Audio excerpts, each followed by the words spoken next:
नमस्ते दोस्तों, सभी दोस्तों को नमस्कार। दोस्तों आपका बहुत बहुत स्वागत है प्यारे से यूट्यूब चैनल स्टूडेंट इंडिया पर। दोस्तों आज हम सीखेंगे विच के बारे में, यानी कि इंग्लिश ग्रामर यूज के कुछ कॉन्सेप्ट सीखेंगे। ये है हमारी क्लास 5। दोस्तों हमने 4 क्लासेस पढ़ ली है। वो चारों क्लासेस दोस्तों हमारी रूल्स की थी, ठीक है। इंग्लिश ग्रामर की जो रूल्स होते हैं, जो हम पार्ट ऑफ स्पीच के जो टॉपिक होते हैं उनमें नहीं सीख पाते हैं, ठीक है। और जो एग्जाम में भी बहुत ज्यादा दिक्कत करते हैं, तो उनमें भी वही 4 क्लासेस के अंदर आपको समझाया गया है। अगर देखना चाहते हो तो दोस्तों आपको डिस्क्रिप्शन के अंदर लिंक मिल जाएगी, तो वहां पे उन चारों क्लासेस की लिंक आपको मिल जाएगी, वहां से देख लेना, ठीक है। ये हमारी क्लास 5 से शुरू करते हैं। देखो हमारा कॉन्सेप्ट क्या है क्लास 5 के अंदर, विच का, यानी कि है तो रिलेटिव प्रोनाउन का ही, ठीक है। रिलेटिव प्रोनाउन होता क्या है? रिलेटिव प्रोनाउन होता है हु, हुम, विच, दैट, ठीक है। ऐसे प्रोनाउन जो संबंध बताएं। क्या बताएं? संबंध बताएं। देखो दोस्तों ये हम सीखते क्यों है? क्योंकि हम प्रोनाउन, नाउन, यानी कि जब हम पार्ट्स ऑफ स्पीच सीखते हैं ना, तब हम इन चीजों को पूरा क्रिस्टल क्लियर नहीं कर पाते, यानी कि अच्छे से ढंग से नहीं समझ पाते, ठीक है। इसलिए तो रूल्स बने हैं। मतलब जब नाउन प्रोनाउन की बात आती है तो हमें शुरू से ये बात बताई जाती है कि मेन ये इतने नहीं है। मेन क्या है? मेन तो टेंसेस है, मेन तो वॉइस है, मेन तो नरेशन है। पार्ट्स ऑफ स्पीच हमारे मेन थोड़ी ना है। लेकिन मतलब छोड़ दो उस बात को, ठीक है। हमारे एग्जामिनेशन के लिए दोस्तों अगर स्पीकिंग इंग्लिश की बात करें तो केवल टेंसेस ही मेन होते हैं, वो भी बहुत कम, क्योंकि कुछ मतलब हमें खुद भी बोलनी पड़ती है स्पीकिंग इंग्लिश के लिए। लेकिन अगर एग्जामिनेशन की बात है और सब कोई क्या होता है, एसएससी एग्जाम सॉल्व करना है, दीदी सीजीएल या फिर कोई भी कॉम्पिटिटिव एग्जाम हो, ठीक है, उसे हमें सॉल्व करना है, उसके अंदर इंग्लिश आएगी तो कैसे कैसे क्या करना है। तो उसमें पार्ट्स ऑफ स्पीच से noun, pronoun, adjective, adverb, preposition, conjunction, बस इन 6 टॉपिक से बहुत ज्यादा एरर पूछ जाते हैं, ठीक है। इन इंटरजेक्शन से बिल्कुल नहीं पूछे जाते। इंटरजेक्शन तो बिल्कुल बिल्कुल छोटा सा टॉपिक है, ठीक है। लेकिन प्रेपोजिशन, कंजंक्शन, प्रोनाउन, नाउन इनसे बहुत ज्यादा पूछे जाते हैं। बट हमें छोटे से ये बात बताई जाती थी कि केवल इतना पढ़ लो कि नाउन का मतलब क्या होता है, प्रोनाउन का मतलब क्या होता है, और हमने इतना ही पढ़ा है। नाउन का मतलब क्या होता है? किसी का भी नाम, इसका नाम, मेरा नाम, आपका नाम, किसी का भी नाम क्या होता है? नाउन होता है। और उस नाम के स्थान पर हम जिसका भी यूज कर देंगे ना, उसे हम प्रोनाउन कह देंगे, ठीक है। जैसे कि मैंने कहा वह मोनिका है, ठीक है। मान लो मेरी याददाश्त चली गई, मैं भूल गई उसका नाम क्या है, ठीक है। लेकिन मैंने कहा वह कौन है, वह कौन है, आपने मुझे याद दिलाया कि दीदी वह सोनिका है, ठीक है। तो वह है, ये तो हमारे शब्द ऐसे ही थे। लेकिन मैंने सोनिका की जगह पर किस शब्द का यूज किया? सोनिका एक नाम है ना, और किसी का नाम नाउन कहलाता है। उस नाम के स्थान पर दोस्तों मैंने सोनिका, और उस नाम के स्थान पर मैंने कौन शब्द का यूज किया है। तो कौन किसी नाउन के स्थान पर आए ना, और नाउन के स्थान पर जो भी आएगा उसे हम प्रोनाउन कह देंगे। तो हु हमारा प्रोनाउन है, ठीक है। लेकिन आप कहोगे तो दीदी ये तो इंट्रोगेटिव हमारा वर्ड है ना, हमारा ये WH वर्ड है। तो ये WH वर्ड भी है, लेकिन ये हमारा इंट्रोगेटिव प्रोनाउन भी है। ऐसा प्रोनाउन जो सवाल पूछने के लिए काम आ रहा है, ठीक है। प्रोनाउन, नाउन की इतनी सी भाई बात हम सीख ले, भाई नाउन के साथ हम जिन शब्दों का यूज करते हैं उसे प्रोनाउन कहते हैं, ये भी ठीक है। लेकिन अगर देखो हमने पूरा नहीं सीखा, इसलिए हम यहाँ पे कंफ्यूजन हो रही है, ठीक है। तो देखो अभी मैंने को क्या पता है कि इंट्रोगेटिव, हमारा जो इंट्रोगेटिव प्रोनाउन होता है वो हमारा हु होता है, लेकिन वो रिलेटिव प्रोनाउन भी होता है, ठीक है।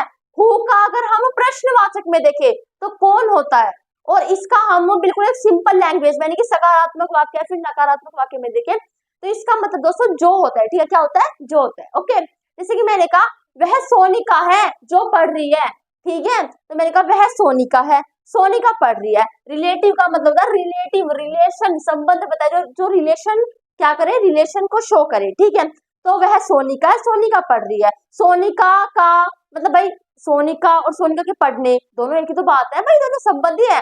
भाई मैं कनिष्का हूँ, मैं तुम्हें पढ़ा रही हूँ, तो दोनों बातें की तो बात तो मेरी है, रिलेशन तो दोनों बातें मुझ पे ही करती हैं, यानी कि कनिष्का पे ही करती हैं। तो इसीलिए दोस्तों वह सोनिका है, सोनिका पढ़ रही है, दोनों बातें एक ही हैं।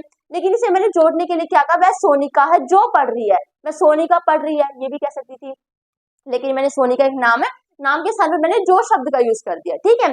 तो जो हमारा क्या हुआ, प्रोनाउन हुआ। और ये जो एक ऐसा शब्द है जो इन दोनों चीजों को जोड़ने का काम कर रहा है, ठीक है, रिलेशन बता रहा है, इसलिए इसे रिलेटिव प्रोनाउन कहते हैं, ठीक है।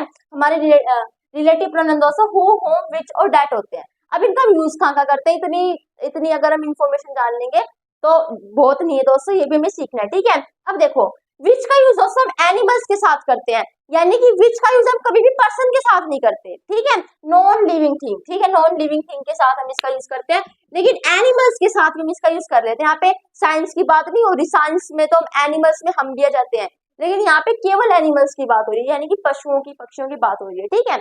तो यहाँ पे हम विच का यूज एनिमल्स के साथ करते हैं, ठीक है, लेकिन वो एनिमल्स हमारा पेट नहीं होना चाहिए, यानी कि डोमेस्टिक एनिमल्स नहीं होना चाहिए, पालतू नहीं होना चाहिए। कुत्ते पाल लेते हैं घर में, हम अगर उसके लिए यूज कर रहे हैं ना भाई, कुत्ते के लिए कोई भी बात यूज कर रहे हैं और वो हम भाई हमें पता है वो हमारा पालतू पशु है, ठीक है, तो क्या करेंगे, हम उसके साथ विच का यूज नहीं करेंगे। लेकिन कंफ्यूजन यहाँ है कि एग्जाम में कौन बताता है भाई ये कुत्ता तुम्हारा पालतू है, ये कुत्ता उनका पालतू है, ये भाई रामलाल का पालतू कुत्ता है, ये बात कौन बताता है, कोई नहीं बताता ना। तो समझोगे कैसे अगर ऐसा केस आ जाए ना, तो देखो मान लो कहीं भी मतलब ऐसे आ जाए, कोई भी एग्जाम में आ जाए, तो हम मान ले भाई वो पालतू है नहीं है, वो कैसे समझेंगे, अभी आप समझ जाओगे, थोड़ी देर बस रुक जाओ, बस सबर करो थोड़ा सा, ठीक है। नॉन लिविंग थिंग के साथ दोस्तों हम विच का यूज करते हैं, ठीक है। अब हु और हुम की बात करें, अब हम रिलेटिव प्रोनाउन की भी बात कर लेते हैं। अब देखो रिलेटिव प्रोनाउन के अंदर क्या होता है, हु और हुम का यूज पर्सन के लिए होता है, हमारे लिए, व्यक्तियों के लिए इसका यूज होता है, लेकिन इसका यूज साथ ही साथ जो पालतू पशु है ना उनके लिए भी इसका यूज हो जाता है, ठीक है। अब मान लो एक एरर आ गया, उसमें कुत्ता शब्द आ गया, ठीक है भाई, आ गया कुत्ता शब्द, ओके। अब मुझे क्या पता भाई पालतू है पालतू नहीं है, मुझे नहीं पता वो क्या है, लेकिन हम लेके क्या चलेंगे भाई, हम क्यों माने कि वो पालतू है, भाई हमारे लिए तो सभी पशु एक समान है, ठीक है, तो हम क्यों माने वो पालतू है, वो किसी का ही कुत्ता है, भाई हमारे लिए तो वो नॉर्मल कुत्ता है, तो उस केस में हम विच का यूज कर लेते हैं। लेकिन जब भी कई बार हम कंफ्यूज हो जाते हैं, एक तो एग्जाम वाले आपको कंफ्यूज नहीं करेंगे ऐसे पालतू वालतू की मतलब केस देके हु या फिर विच का आपको उदाहरण नहीं देंगे, ठीक है, या तो फिर विच लिखेंगे या फिर डेट लिख देंगे, ठीक है। तो उसमें बेटर क्या रहेगा, बेटर हमारा डेट रहेगा, ठीक है, क्यों रहेगा अभी आपको समझाऊंगी। दोस्तों हु और होम का यूज हम पर्सन के साथ भी कर लेते हैं, और जो पालतू पशु है ना उनके साथ भी कर लेते हैं। विच का यूज हम पालतू पशु के साथ नहीं करते, ठीक है, और जैसे पशु है उनके साथ कर लेते हैं। और इसका यूज हम नॉन लिविंग थिंग के साथ करते हैं, इसका यूज हम लिविंग थिंग के साथ करते हैं। लेकिन डैट दोस्तों हमारा ऐसा रिलेटिव प्रोनाउन है जो सबके लिए है, ठीक है, भाई डोमेस्टिक हो डोमेस्टिक ना हो जैसा भी है, कच्चा है पक्का है कुछ भी है, ठीक है, कोई भी व्यक्ति है कोई भी पशु है फिर कोई भी वस्तु, उसके साथ हम डेट का यूज करते हैं, ओके। अब यहाँ पे एग्जाम्पल देखो दोस्तों, Monica visited the park with a dog, मैंने कहा भाई मोनिका ने विजिटेड यानी कि विजिट किया, ठीक है, क्या किया, पार्क को विजिट किया, भाई पार्क में गई होगी, पार्क में ठहरी होगी, ठीक है, पार्क को विजिट किया विद आ डॉग, एक डॉग के साथ, क्या वो डॉग उसका पालतू था, मतलब अगर मोनिका ने डॉग के साथ विजिट किया तो जरूर थोड़ी ना वो पालतू ही हो, जरूरी नहीं है वो पालतू हो, ठीक है, इसलिए हमने यहाँ पे विच का यूज किया है, क्योंकि एग्जाम में भाई ऐसा हो जाता है, मैंने पालतू मान के भाई हमने क्यों तो हमारे लिए तो सभी पशु एक समान है, हम क्यों पालतू लेके चले, ठीक है। तो दोस्तों हमारे लिए तो भाई पालतू नहीं है वो, इसलिए हमने यहाँ पे विच का यूज किया है। लेकिन अगर एग्जैक्ट कहीं पे ये बता रखे ना ये पालतू ही पशु है, तब हम हु और हुम का यूज कर सकते हैं। अब इसमें किसका यूज करें, अगर क्लासेस आपने सीरीज से अटेंड किया है तो आप समझ जाओगे, और मैं आपको बता दूंगी, ये मैं हु और हुम का कॉन्सेप्ट आपको बता चुकी हूँ, शायद क्लास 4 के अंदर इसका कॉन्सेप्ट है, हु का यूज एज अ सब्जेक्ट करते हैं, हुम का एज अ ऑब्जेक्ट करते हैं, ठीक है। तो यहाँ पे देखो भाई मोनिका ने एक कुत्ते के साथ पार्क को विजिट किया, विच लाइक्स जो क्या करता है पसंद करता है, ठीक है, विच लाइक्स क्या करता है जो पसंद करता है, टू चेज स्क्वारल्स यानी कि गिलहरियों को मतलब पसंद करता है, ठीक है, गिलहरियों को क्या करता है पसंद करता है। अब आगे देखो the bomb which killed 15 people, ये बॉम्ब यानी कि बम है ये, ठीक है, ये बॉम्ब यानी कि बम है, ठीक है, कभी बॉम्ब किसी देश का नाम समझ जाओ, ठीक है, या फिर अभी सेस करो the bomb which killed 15 people was the worst of a series of terrorist outrages, यानी कि भाई बम जिसने 15 लोगों को मार दिया, तो बम हमारी नॉन लिविंग थिंग हो गई, ठीक है। अब यहाँ पे देखो दोस्तों, जिसने 15 लोगों को मार दिया वो क्या है, वो द वर्स्ट, वर्स्ट क्या है दोस्तों, बैड की सुपरलेटिव डिग्री है ना, एडजेक्टिव के अंदर बैड वर्स्ट, तो बैड बुरा, बहुत बुरा सबसे बुरा, जो क्या है भाई वो बम जिसने 15 लोगों को मारा है बहुत ज्यादा बुरा है, of a series of terrorist outrageous का मतलब होता है आतंकवादी हमलों में, ठीक है, तो आतंकवादी हमलों की सीरीज में जिसने 15 लोगों को मारा है ना वो बम बहुत ज्यादा बुरा है, ठीक है, टेररिस्ट यानी कि आतंकवादी, आउटरेजेस का मतलब होता है आक्रमण हमलों में, ठीक है। तो यहाँ पे हमने बॉम्ब हमारी नॉन लिविंग थिंग थी, इसलिए हमने यहाँ पे किसका यूज किया है, विच का यूज किया है, ठीक है। और यहाँ पे देखो हमने क्या लेके चला था डॉग को, भाई वो डू नॉट पेट यानी कि पालतू नहीं है, हमने क्या लेके चलता है वो पालतू नहीं है, इसलिए पालतू नहीं है, इसलिए हमने यहाँ पे किसका यूज किया है, विच का यूज किया है, ठीक है। अब आगे देखो the car that Jaspreet bought runs on electricity and gas, ठीक है, द कार भाई कार जो किसकी है, जसप्रीत की है, boat runs on electricity and gas, वो खरीदी गई है। वो कैसे दौड़ती है भाई, वो बिजली से भी दौड़ सकती है और गैस से भी दौड़ती है। जो जसप्रीत ने जो कार खरीदी है ना, वो हमारी इलेक्ट्रिसिटी यानी कि बिजली से भी और गैस से भी दौड़ती है। ठीक है, तो कार हमारी एक नॉन लिविंग थिंग हो गई। हमने यहाँ पर इसका डेट का यूज कर लिया। ठीक है, डेट का यूज सभी के साथ हो सकता है। अब यहाँ पे आपको कंफ्यूजन मिलेगा दोस्तों। यहाँ पे देखो, आई सा the man and the box dash you were talking of. ठीक है, सॉरी टेकिंग ऑफ। अब देखो यहाँ पे आपको मतलब कंफ्यूजन तो हुआ होगा दीदी, यहाँ पे विच भी तो आ सकता है, क्योंकि विच का यूज भी हम नॉन लिविंग थिंग के साथ करते हैं। तो यहाँ पे कोई दिक्कत नहीं है, विच भी आ सकता है। मैं तो आपको एग्जाम्पल ले रही हूँ ना।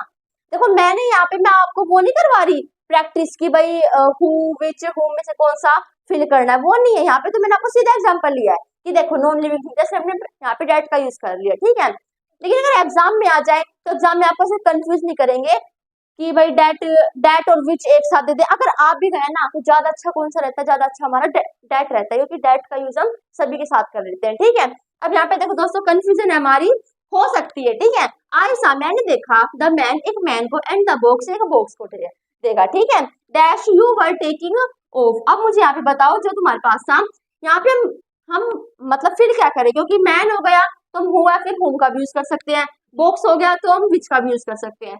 तो ऐसे केस में यूज किसका करना है, ऐसे केस में दोस्तों हम यूज डेट का करेंगे, क्योंकि ये दोनों चीजें हमारी बराबर हैं, देखने का काम इन दोनों चीजों को किया गया है ना। ठीक है, तो भाई अगर पर्सन भी हो तो और अगर थिंग भी हो तो हम किसका यूज करेंगे, पर्सन और थिंग में हम डेट का यूज कर सकते हैं। Then we have to use that. ठीक है, देन हम डेट का यूज करेंगे। ठीक है, अब आगे हम कॉन्सेप्ट सीखेंगे। अगला नेक्स्ट कॉन्सेप्ट है ऑल एनी द ओनली का। ठीक है, अब देखो इनका क्या है दोस्तों, कभी भी इन शब्द के साथ हम हु और हुम का नहीं विच का। ठीक है, हम कभी भी इन शब्द के साथ हु और विच का यूज नहीं कर सकते। ठीक है, अब क्यों नहीं कर सकते, डेट का यूज कर सकते, क्यों कर सकते, देखो भाई याद करने की बात है, याद तो आप खुद ही नहीं कर लोगे भाई, अपनी तरफ से कोशिश करूंगी ताकि आप याद हो जाए, आपके ब्रेन में फिट हो जाए। अब देखो ये होंगे कैसे, आपके किस में होता है वो सेरिबलम कुछ ऐसा होता है, हाँ उसमें फिट हो जाए। ठीक है, तो देखो इसके अंदर होता क्या है, all any the only the same none much no the little the few something anything nothing and superlative degree. इनके साथ दोस्तों हम कभी भी हु और विच का यूज नहीं करेंगे। देखो होम का तो हम कर सकते हैं यूज, क्योंकि होम का यूज हम ऐसा ऑब्जेक्ट करते हैं। ठीक है, तो ऑब्जेक्ट में हमारा कोई भी आ सकता है, यानी कि भाई पर्सन भी आ सकते हैं। लेकिन यहाँ पे आपने गौर दिया हो तो यहाँ पे हर जगह थिंग है। देखो अगर ये क्या होते हैं हमारे समथिंग एनीथिंग नथिंग, ये हमारे क्या होते हैं, हमारे होते हैं इंडेफिनेट प्रोनाउन। ठीक है, तो कभी भी दोस्तों देखो इंडेफिनेट प्रोनाउन में तो हमारे समवन भी आ गया, एनीवन, नोवन ये भी आ गए, एवरीवन, एवरीथिंग ये चीज भी आ गई। लेकिन हमने लिया थिंग को ही लिया, क्यों लिया, क्योंकि देखो हम यहाँ पर हु और विच का यूज नहीं कर रहे, और हु का दो यूज दोस्तों हम किसके साथ करते हैं, हु का यूज हम दोस्तों किसके साथ करते हैं, हु का हम यूज करते हैं पर्सन के साथ। ठीक है, लेकिन यहाँ पे थिंग की बात हुई, देखो भाई ऑल के अंदर देखो, ऑल के अंदर पर्सन भी आ गए, ऑल के अंदर थिंग भी आ सकती है, एनी के अंदर भी, the only the same none कोई भी नहीं, much no the little and देखो the few something anything nothing, ये तो सारे न किसके थिंग के हैं, एंड सुपरलेटिव डिग्री जो हमारी सुपरलेटिव डिग्री होती है। ठीक है, तो देखो ये हमारे पर्सन में भी आ सकते हैं, ये चीजें हमारी पर्सन में तो आ ही सकती हैं, लेकिन ये हमारी थिंग में भी आ सकती है। ठीक है, ये हमारी मोस्टली सब मतलब सब चीजों के साथ यूज हो सकती है। ठीक है, और ये तो हमारी हमेशा थिंग के साथ यूज होती है। ठीक है, तो इनके साथ कभी भी दोस्तों हु और विच का यूज नहीं करेंगे, ये बस है हु और विच का कभी यूज ही नहीं होगा। इसके साथ हमेशा हम डेट का यूज करेंगे, क्योंकि डेट सबके लिए बना है, इसके साथ हम सबका यूज कर सकते हैं। ठीक है, सुपरलेटिव डिग्री के साथ हम हमेशा डेट का यूज करेंगे। ठीक है, तो इसे याद कैसे करेंगे, देखो all any the only the same, ये दोस्तों मोस्टली हमारे क्या है, डिटरमिनर है। ठीक है, जो क्या बताते हैं, विशेषता बताते हैं, एडजेक्टिव की भी बता देते हैं जो विशेषता, तो नाउन की बताते हैं विशेषता। तो ये क्या है हमारे, ये है हमारे डिटरमिनर। ठीक है, तो ये ऑल हो गया, एनी, समथिंग, एनीथिंग, नथिंग, ये हमारे क्या हो गए, इंडेफिनेट प्रोनाउन हो गए। ठीक है, तो कुछ तो आप ऐसे याद कर लोगे कि हाँ भाई कुछ हमारे हैं इंडेफिनेट प्रोनाउन जिनके साथ हम हु और विच का यूज नहीं करते, जैसे कि समथिंग, एनीथिंग, नथिंग, एनी। ठीक है, कुछ है हमारे डिटरमिनर, जैसे कि भाई नन हो गया, मच हो गया, नो हो गया, द लिटल हो गया, द फ्यू हो गया, इनके साथ भी हम किसका यूज नहीं करते, हु और विच का यूज नहीं करते। ये भाई सब जानते हैं, सुपरलेटिव डिग्री के साथ हम कभी भी हु और विच का यूज करते ही नहीं है। ठीक है, सुपरलेटिव डिग्री के साथ we have to always that. ठीक है, हम हमेशा डेट का यूज करेंगे। तो कुछ याद करने का था, हमेशा इंडेफिनेट प्रोनाउन के साथ कुछ इंडेफिनेट प्रोनाउन, ठीक है, इसमें थिंग आ रहा हो और एनीथिंग का एनी। ओके, कुछ हमारे डिटर्मिनर्स है, जैसे कि भाई एनी हो गया, नन हो गया, मच हो गया, नो हो गया, दा लिटिल हो गया, दा फ्यू हो गया, इनके साथ भी हम होल विच का यूज नहीं करते। हमारी सुपरलेटिव डिग्री हो गई, ठीक है, और दा ओनली, दा सेम, इनमें ये पर्सन की इंडिकेशन नहीं करते, ठीक है, इसमें हम किसका यूज करेंगे, डेट का यूज करेंगे, हु और विच का यूज नहीं करेंगे, ठीक है। जैसे देखो भाई, this is the same book which you were reading, अब यहाँ पे देखो द सेम आया है ना, तो द सेम के साथ तो कभी भी विच का यूज नहीं होता, तो इसे हम हटा देंगे और यहाँ पे हम यूज करेंगे डेट का, ठीक है। आगे देखो, this is the same book that you were reading, ये हमारा ठीक है, ये हमारा गलत था। अब आगे देखो, ही spent up the little amount which he had, मैंने कहा द लिटिल के साथ भी हम कभी भी यूज नहीं करते विच का, हु का भी नहीं करते, यहाँ पे हमारा आएगा डेट, एंड फिर ये ठीक होगा, फिर ये गलत है। ओके, अब आगे बढ़ते हैं हम, आगे हम जो भी सीखेंगे दोस्तों हमारा आगे है whoever और whomever का कॉन्सेप्ट, फिर हमारा ये कुछ वर्ड्स है, ठीक है। अब देखो, whoever और whomever का यूज हम कहाँ करते हैं, तो अगर आपको who और whom का कॉन्सेप्ट सीखना है ना, कि who का यूज हम कहाँ करते हैं, whom का यूज हम कहाँ करते हैं, तो क्लास 4 को आप अटेंड कर सकते हो, वहां पे अच्छे से आपको सिखा गया है कि देखो दोस्तों, who का यूज हम एज ए सब्जेक्ट करते हैं और whom का यूज हम एज अ ऑब्जेक्ट करते हैं, ठीक है, एज एन ऑब्जेक्ट करते हैं।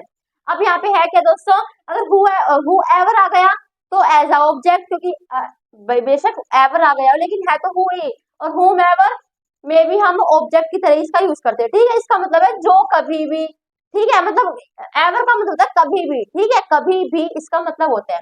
अब देखो, इनका यूज कब होगा, when an antecedent is not come in a sentence then we use whoever, जब antecedent की सेंटेंस के अंदर ना आया हो ना, तब हम whoever का यूज करते हैं। अब एंटीसीडेंट होता क्या है, देखो, जब ऑब्जेक्ट ना आया हो, क्या ना आया हो, किसी का ऑब्जेक्ट ना, सेंटेंस के अंदर जब ऑब्जेक्ट ना आया हो ना, और एक ऑब्जेक्ट बन कौन सकता है, नाउन और प्रोनाउन, ठीक है, जब ऑब्जेक्ट के रूप में नाउन और प्रोनाउन ना आए हो, तब हम किसका यूज करते हैं, whoever और whomever का यूज करते हैं, ठीक है। अब यहाँ पे देखो, she saw him, उसने उसे देखा, dash is a rock star, ठीक है, तो यहाँ पे देखो, हिम हमारा क्या ऑब्जेक्ट है, क्योंकि तो देखने का कार्य है, देखने का इफेक्ट किस पे पड़ा है, प्रभाव किस पे पड़ा है, हिम पे पड़ा है, ठीक है, इसलिए हमारा क्या हो गया, ऑब्जेक्ट हो गया। तो अगर ऑब्जेक्ट है तो हम whoever का यूज नहीं करेंगे, तो हम who का यूज करेंगे, ठीक है। हम यहाँ पे whom का यूज नहीं किया, वो आपको क्लास 4 के अंदर समझ में आ जाएगा, तभी मैं आपको समझा दूंगी, क्योंकि दोस्तों देखो, who हमारा सब्जेक्ट है, ठीक है, मैंने कहा सब्जेक्ट की तरह यूज होता है, तो who हमारा सब्जेक्ट है, और हमेशा अपने सब्जेक्ट को अपनी वर्ब की आवश्यकता होती है, सब्जेक्ट को वर्ब चाहिए, सब्जेक्ट वर्ब रिलेशनशिप पढ़ा है तो आपको पता होगा, अगर सब्जेक्ट है तो उसकी खुद की वर्ब होनी चाहिए, अगर वर्ब है तो वर्ब अकेले नहीं आ सकती, हो नहीं सकता ऐसा, वर्ब की सब्जेक्ट होनी चाहिए। यहाँ पे देख लो ना, सब्जेक्ट और वर्ब है, यानी कि क्लोज पूरा, सब्जेक्ट प्लस सब क्या कहलाता है, क्लोज कहलाता है, ठीक है। यहाँ पे इस वर्ब है, इसका सब्जेक्ट का है भाई, इसका सब्जेक्ट, ये सब्जेक्ट इस वर्ब का है, इस वर्ब का सब्जेक्ट कहाँ है, नहीं है ना, अगर हम यहाँ पे whom लगा देते तो whom तो ऑब्जेक्ट है, तो ऑब्जेक्ट है तो भाई whom तो ऑब्जेक्ट है, तो इसका सब्जेक्ट ढूंढना पड़ता है ना, इसलिए हमने यहाँ पे सब्जेक्ट who लगाया, क्योंकि वर्ब हमारी अकेली थी और उसका सब्जेक्ट होता है। दूसरा, उसने उसे देखा, जो रॉक स्टार है, तो रॉक स्टार होने का कार्य कर रहा है ना, वो सब्जेक्ट है, सब्जेक्ट क्या होता है, कार्य को करने वाला, तो जो क्या है, हिमी है, ठीक है, तो रॉक स्टार होने का कार्य कर रहा है, तो कार्य करने वाला सब्जेक्ट होता है, सब्जेक्ट के रूप में हम who का यूज करते हैं, ठीक है। तो आशा करते हैं समझ में आ गया होगा। आगे देखो, she saw dash is a rock star, अब यहाँ पे ऑब्जेक्ट नहीं दे रखा, यानी कि एंटीसीडेंट नहीं दे रखा, तब हम यहाँ पे whoever का यूज करेंगे। दीदी whomever का यूज नहीं है, क्यों नहीं किया, whomever का क्यों करेंगे, क्योंकि हमें whoever चाहिए ना, इसको अपना सब्जेक्ट चाहिए, इसको वर्ब अकेली है, यहाँ पे तो इस वर्ब का अपना सब्जेक्ट है, कभी सोचो कि दीदी ये रहा सब्जेक्ट इसका, नहीं, ये इसका सब्जेक्ट है, इसको अलग दो, क्यों, उसने देखा, बात खत्म। इज आ रॉक स्टार है, रॉक स्टार होने का कार्य कौन कर रहा है, शी कर रहा है, रॉक स्टार होने का कार्य, शी तो रॉक स्टार होने का कार्य नहीं कर रहा, शी तो देखने का कार्य कर रहा है, ये तो हमारा पूरा है क्लोज, इसलिए हमने यहाँ पे whoever लगाया, ठीक है। जो मैंने कहा, उसने देखा जो भी एक रॉक स्टार, इसका मतलब जो भी एक रॉक स्टार है, ठीक है। प्लीज इनवाइट, कृपया करके इनवाइट कर लेना, डैश यू चूज, जिसे तुम चूज करोगे, जिसे भी तुम, ठीक है, प्लीज उसे आमंत्रित इनवाइट कर लेना, जिसे भी तुम चूज करोगे, ठीक है। तो यहाँ पे ध्यान रखना, जिसे भी, अगर whoever आ रहे हैं तो भी का सेंस आएगा, जिसे भी, जब कभी भी, तो ऐसे इनकी सेंस आएंगे, ठीक है। तो यू चूज, जिसे भी तुम चूज यानी कि चुनोगे, ठीक है, तो चूज करने का कार्य तो तुम कर रहे हो, जिसे कर रहे हो ना, तुम्हारा इफेक्ट किस पे पड़ रहा है भाई, जिसे भी तुम करोगे इनवाइट, जिन लोगों को करोगे, तो तो हम क्या लिखेंगे यहाँ पे, होम एवर लिखेंगे, ठीक है, क्योंकि होम एवर का मतलब है जिसे भी तुम चूज करोगे, ठीक है।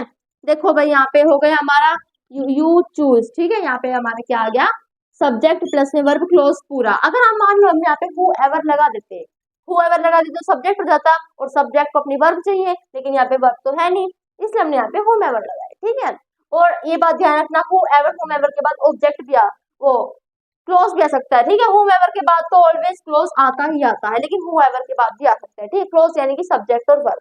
ओके, अब आगे देखो दोस्तों, कुछ हमारे वर्ड्स हैं दोस्तों, जैसे कि 100 हो गया, 1000 हो गया, मिलियन हो गया, डजन हो गया, एटसेट्रा। इनका यूज हमेशा हम सिंगुलर फॉर्म में करते हैं, कब, जब इनके साथ कोई भी नंबर दे रखा हो, जैसे 5 मिलियन, 10,000, 100, ऐसे जब हमें 500 हो गया, 400 हो गया, 6 डजन हो गया, 12 डजन हो गया, ठीक है, 1 डजन हो गया, तो इनके साथ हम अगर इनके साथ नंबर दे रखा ना ऐसे, तो इसे हम एज अ सिंगुलर फॉर्म में यूज करते हैं। जैसे कि शी हैज डोनेटेड 5,000 रुपीज, तो यहाँ पे हमें 1000 के साथ 5 दे रखा है ना, नंबर दे रखा है, तो हमने यहाँ पे एस नहीं लगाया, इसका हमने प्लूरल नहीं बनाया, ठीक है। तो देखो भाई उसने डोनेट किया, क्या किया, डोनेट, रुपीज डोनेट किए ना, तो नाउन तो हमारा रुपीज है। रुपीज की विशेषता क्या है, की है विशेषता क्या है, कि कितने है, रुपीज की विशेषता की 5000 है, ठीक है। तो एडजेक्टिव का कभी भी सिंगुलर प्लूरल नहीं बनता, नाउन का सिंगुलर प्लूरल बनता है, ठीक है, एडजेक्टिव का नहीं बनता। ये 1000 का 1000 कैसे कर सकते हो, यहाँ पे हम 1000 का यूज एज एन एडजेक्टिव कर रखा है, ठीक है, क्योंकि रुपीज की विशेषता क्या है कि 5000 है।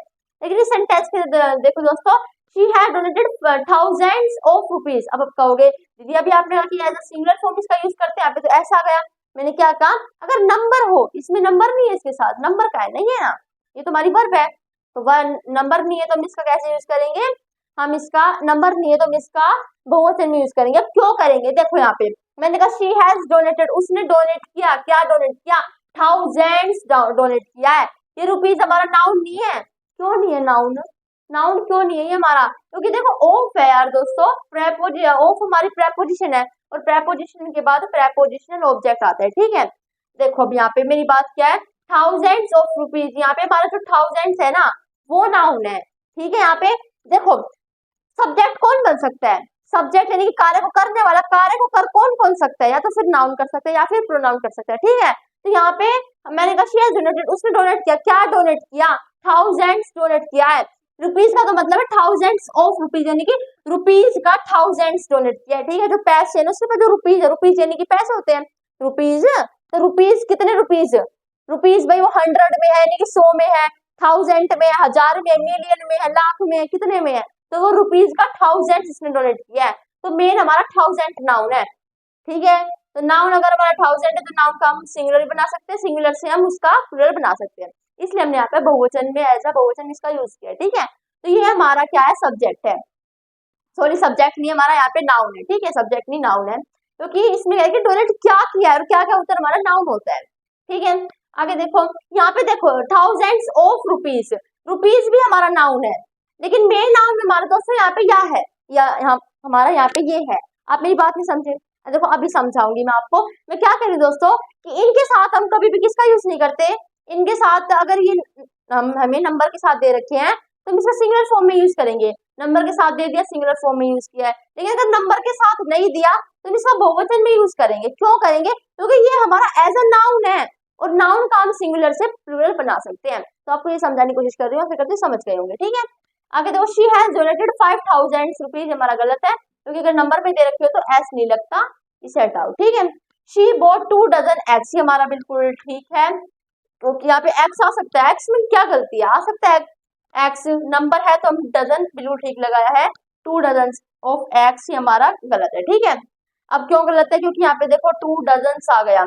अगर मान लो मैंने, अब कहोगे दीदी यहाँ पे तो हमारा नाउन है, यहाँ पे ऑफ एक्स आ गया यानी कि हमारा नाउन है, अच्छा नाउन है, लेकिन नाउन में भी तो 2 डजन आ गया ना, अगर नाउन हमारा केवल डजन होता है ना तब हम यूज कर लेते, लेकिन नाउन ही हमारा 2 डजन लिख रखा है, हम जानते अगर नाउन में ये दिक्कत हो गई 2 डजन आएगा, ठीक है, समझे। अगर इनके साथ नंबर दे रखा हो तब हम इनका एज अ सिंगुलर फॉर्म में यूज करते हैं, ठीक है। दोस्तों हमने सारे कॉन्सेप्ट सीख लिए हैं, मतलब सारे तो नहीं सीखे हैं, अभी भी हमारी बहुत सारी क्लासेस आएंगी, ज्यादा तो नहीं, केवल मतलब आ सकती हैं 5-6 और क्लासेस हमारी आ सकती हैं, लेकिन आशा करती हूँ दोस्तों आप सभी क्लासेस को अच्छे से अटेंड करना, सब कुछ सीखना जरूरी है ताकि आप एग्जाम में सॉल्व कर सको। इससे अगली वीडियो हम क्लास हमारी 6 आएगी, जब भी आएगी उसमें अंटिल का कॉन्सेप्ट सीखेंगे, बहुत ज्यादा जरूरी है, उसे जरूर अटेंड करना, ठीक है। अंटिल का, कंजंक्शन का, अनलेस का, वेदर का, इफ का, मतलब बहुत ज्यादा जरूरी है, जरूर से देखना, ठीक है। मैं इसमें कवर करने वाली थी लेकिन फिर ज्यादा बड़ी हो जाती वीडियो को, क्योंकि मैं अच्छे से समझाना चाहती हूँ आपको, क्योंकि उसमें मजा भी आएगा और सीखने में मजा आएगा और उसे सीखना भी जरूरी है। वो बहुत ज्यादा एसेंशियल है हमारे लिए, तो उसे हम अगली वीडियो के अंदर सीखेंगे। ये आज यहाँ तक इतनी थी, अच्छी लगी तो लाइक कर देना, शेयर कर देना अपने दोस्तों के पास और सब्सक्राइब कर देना।